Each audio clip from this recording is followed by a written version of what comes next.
Good evening, everybody. This is Dr. Troy Fullerton with Bilingual Barrier Busters, and tonight I want to talk about problems with understanding spoken Spanish. Now, this is just the reality of the situation.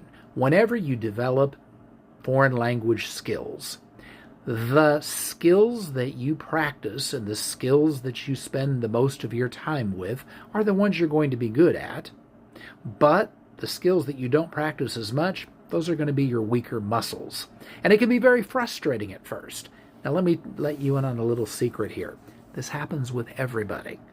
Anytime people learn another language and go to use that language, those skills and understanding it are not automatic.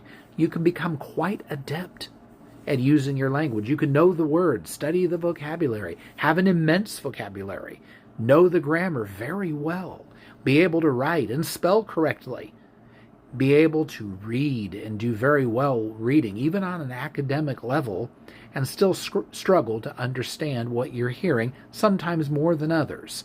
Now, when I did my doctoral research and I talked to people who had to learn English as a second language on an academic level, over and over again I heard from people who told me that at first they struggled to understand their professors, but they all told me this: it goes away over time.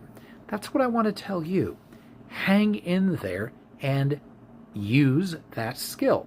You need to be in situations where you are learning to listen to spoken Spanish. Pay attention to the words that are used. Take note of words that are new to you.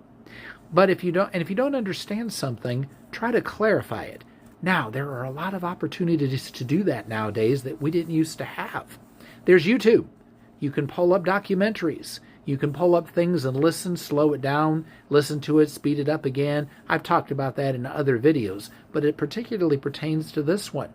Now, when you get around certain people, you're going to find that you're able to understand those people better because that's what you practiced hearing more. But sometimes you're going to get around other people who have a different accent. Maybe they're people from an uneducated background, people who grew up out in the country and didn't get a lot of schooling and they don't speak clearly, people who jam their words together. All of this clears up over time as you use your language skills. So don't limit yourself just to people that you can understand well. You've got to get in there and use this. You can't be shy about it, and you can't be embarrassed when you don't understand. You just have to push through it. But keep pushing. You'll make it.